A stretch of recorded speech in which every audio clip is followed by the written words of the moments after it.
Guys, it's really hard to say. Most gurus won't say this. I was wrong.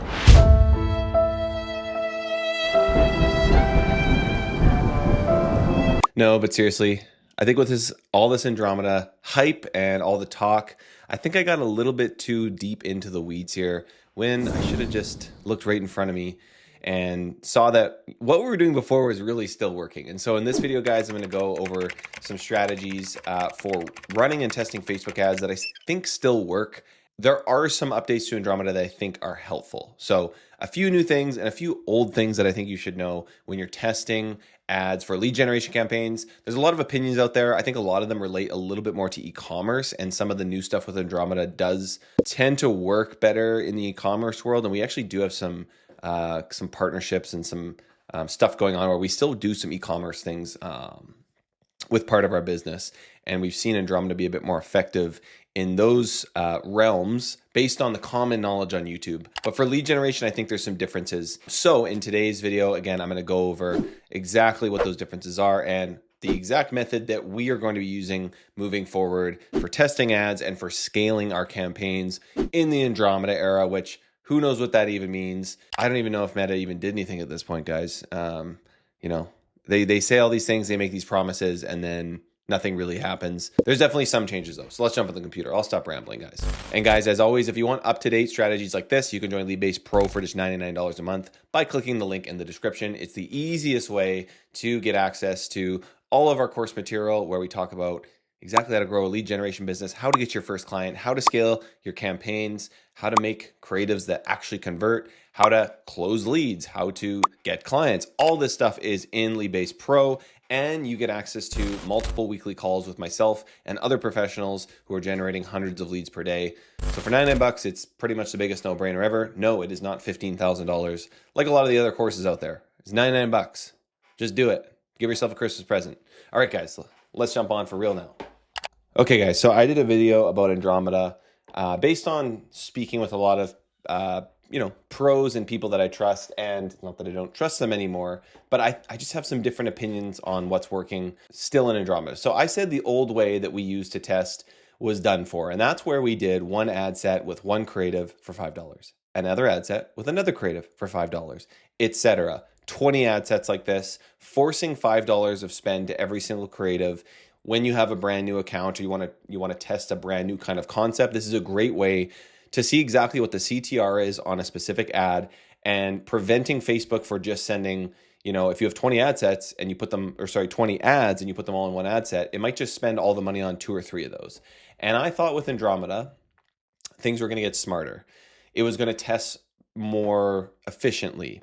And that has been the case sometimes. And that's kind of the problem here, is talking with a lot of people in Leadbase Pro.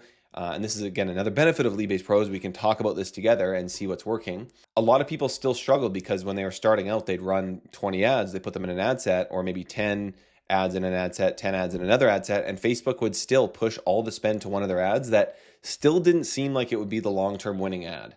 And people doing this method still had a lot more success figuring out what was working for them. Because when you run one ad to one ad set like this, it's not the best way to be scaling long-term, but you get a sense of what the CTRs are. And you can do little tweaks, you can create variations, you can test a ton of different stuff doing this, like try a blue background, try a pink black background, try a white background on your ad, whatever it is. These little changes can make huge differences in CTR because at the end of the day, this algorithm is very smart, obviously, but there's another human being on the other end of that that's going to respond to a certain ad. And I think it's really good to test this way. So again, what we do is we create 20 ad sets, one ad per ad set, $5 ad set budget. So per ad is getting $5. And if you don't have the budget for this, you can do, you can mess around with this. So maybe you only do $3 and 10 ads, and that's all you can afford to do. So $30 per day. It kind of depends on what you're willing to spend here, but the more the merrier, the more angles and concepts you can test the merrier, because when we go in and want to scale this, it is going to be helpful for us to have tested as many different types of concepts, different types of creatives, and we want to be able to hit every part of the consumer journey. I gave this example the other day on the Leadbase Pro call. We want, if this was solar, we want to hit up the person who's never even heard that solar power is a thing. is maybe exaggerating, but the guy who's never even heard of solar, he's like, wait, you can get energy from the sun, dude? Are you kidding me? We want an ad for him that's like, hey guys, solar is a thing. We want an ad for the guy that hasn't been drilled into the ground with pitches already. And so maybe it's like, hey, did you know about this solar discount that you, or the rebate that you can get, like the classic solar ads that everyone's targeting here right now, right? Everyone's already trying to hit up the guy who's been pitched 20 times and he's done with it. And that's why we also want to hit up the person who's been pitched 20 times, and we want to say to them, hey, you've been pitched a bunch of times. What's the truth here? Is it solar? Solar might be a scam, right? We want to call that out and get his attention as well, his or her attention, right? And there's people all the way in between on this consumer journey that we want to hit at different angles. So we want to test a lot of different types of angles, creative types, everything. And I end up testing more like 100 ads when I do this over a few different tests to see what's working. So we want to run this for 3 to 4 days, and then we want to look at our CTR. If it's over about 1.25%, we might have what we call a winner, okay? If your best ad is at 6%, though, and you have ads in like the 4, 5, 6% range, then 1% isn't a winner anymore because it's kind of relative. If you've got 20 ads testing and your very best CTR is 1.25, depends on the niche. B2B tends to be a bit lower, but if your best ad is 1.25, you might need to go back to the drawing board, or maybe that's just your best ad so far, and you can start testing a little bit more with that 1.25 CTR. I would say a true winner is closer to 2% though in terms of CTR, guys. So that's the stat or the KPI that we're looking at when we initially test here. Obviously, if you get some leads through this test as well, which you probably will, that's also a good sign that the ad is working. So after 3 to 4 days, what's going to change here is I wouldn't, that's not exactly true. What I'm doing is I am definitely turning off underperforming ads. I don't know why I crossed that out. That doesn't make any sense. I am scaling winning ads for 10%, but only if they have a lead at this point. So I'm considering an ad a winner if it's got more than 1.25% or whatever my kind of KPI is for TTR.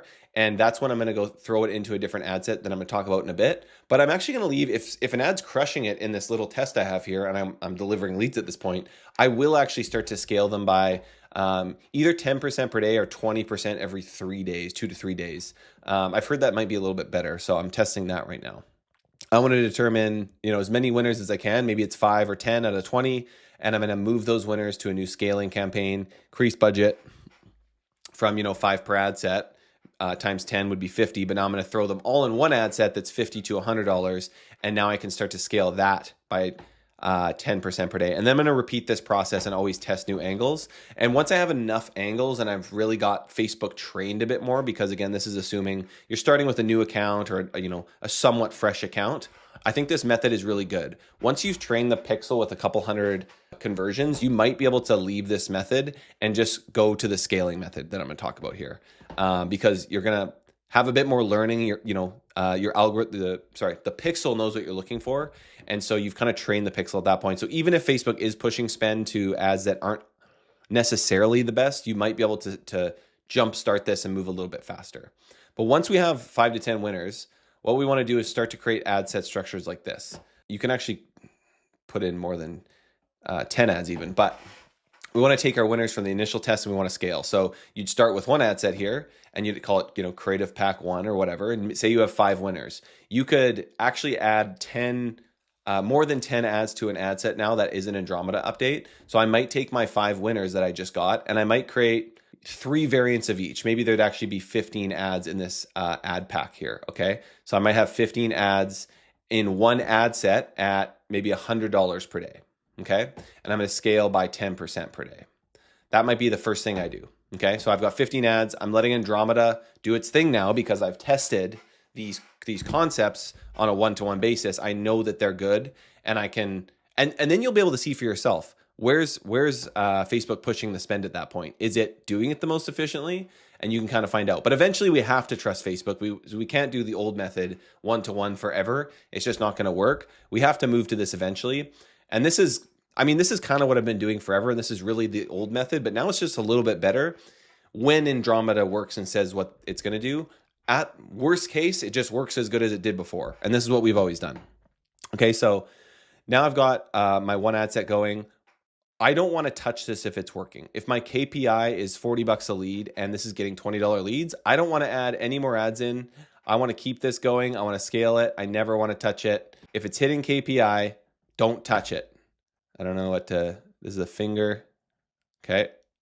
Don't touch it. That's like a toe, but you know what I mean. That's literally a toe. Nice. Don't touch the ad set if it's working. If you touch it, you'll reset the learning. You're going to throw it off. You got to be careful with Facebook. All right. It will punish you if you do the wrong thing. So don't touch it. Don't touch what's already working. That's rule number 1. That's the golden rule in Facebook. Okay. Then you can repeat the testing phase. You can add more campaigns. You could add more ads. I've been testing campaign or ad sets with 20 to 30 ads. And so once you run another test, or maybe you want to skip the testing phase at this point because you have a good idea of what's working, and you go into an ad pack number 2. Okay. I don't know why I'm circling these. Ad pack number 2 is going to be all different creatives, maybe completely different concepts than ad pack number 1. And you're going to let that do its thing. Now you can start to determine, okay, am I going to go from 2 to 3? I've got a couple different ad sets running. Maybe it's time I test if CBO is going to work here. So I personally have not had much success with CBO. It just doesn't seem to spend efficiently for me. I know the e-com guys love it. I do use it a bit in the e-com world, but for lead gen, for whatever reason, maybe because I know that like my different ad sets might be going to different locations and I want to make sure they're given a certain amount of spend based on the funnel that they're going to, or even just on a cost per lead basis, I find that CBO just doesn't work as well as ABO at putting the budget at the ad set level. But I've heard the opposite from a lot of people in the Leadbase Pro. So you kind of, again, have to test this and find out what works for you. No person on the internet can tell you exactly what you do. You can take these frameworks and you're going to learn what works for you. Okay. Because there's so many variables with Facebook ads. There's thousands of variables in your account that you're working with. Facebook recommends CBO. I don't always see that it works the best, but I would say most people say it works best for them inside Leadbase Pro. So again, I'm just trying to be transparent with you guys. So test if CBO works for you. You've now got 3 ad sets running. You've got maybe $100 per ad set, but now it's like, hey, how about I put a $300 CBO and see how it does? The problem is you are risking, maybe only do this once you've seen some like fatigue in your ad sets or something like that, and you're willing to risk messing up your flow at this point, or your good ad set. So don't just do it for the sake of doing it if something's working already. Okay, test CBO when you feel like you need to test CBO. The problem is it might send 280, maybe that's a little stretch, but 260 here, 10 here, and 30 here, and you're like, well, frick, now my cost per lead has gone up and it's not being efficient. What you can do is set caps on these, so you can say, I'm going to force them to spend at least $50 each. Okay. So I've forced each of them to spend at least 50. So at least it's 50, 50, and 200 here. Or a lot of times what I've heard from some people in Leadbase Pro is this will jumpstart it and it'll start to spend more evenly. So you could even do like, if it's really not spending at all, some people say it spends 0 and this spends like 300. You can do like $10. Okay. My notes are so useless, guys, but hopefully you get it. You can put like $10 just to jumpstart that ad set and get some spend on it. You could also do the opposite where you set a cap of, one ad set can only spend up to 60% of the budget. So there's different ways that you can do that. And you do that at the ad set level, guys. So you're still going to have some control. You're giving Facebook a little bit more to work with with CBO. So the daily fluctuations of lead costs, it can run different creatives where it sees fit. So hopefully helpful. Again, you can continue to expand this. You can have multiple more ad sets here running on CBO if that works for you. And you can kind of, scale things in a way that works for you. You can add these new packs, I would say weekly to bi-weekly here. So test a new set, put it in here and run it. Again, you can start to maybe skip that one-to-one testing phase once you know it's working, and then create variants of your winners and always be running new test to feed scalers. So you're always going to be testing, like if, ad set 1 here, maybe you want to like test some variants of all these ads and try some different things to kind of refresh things. Sometimes just refreshing ads and putting them in the new ad set can actually kickstart things on Facebook.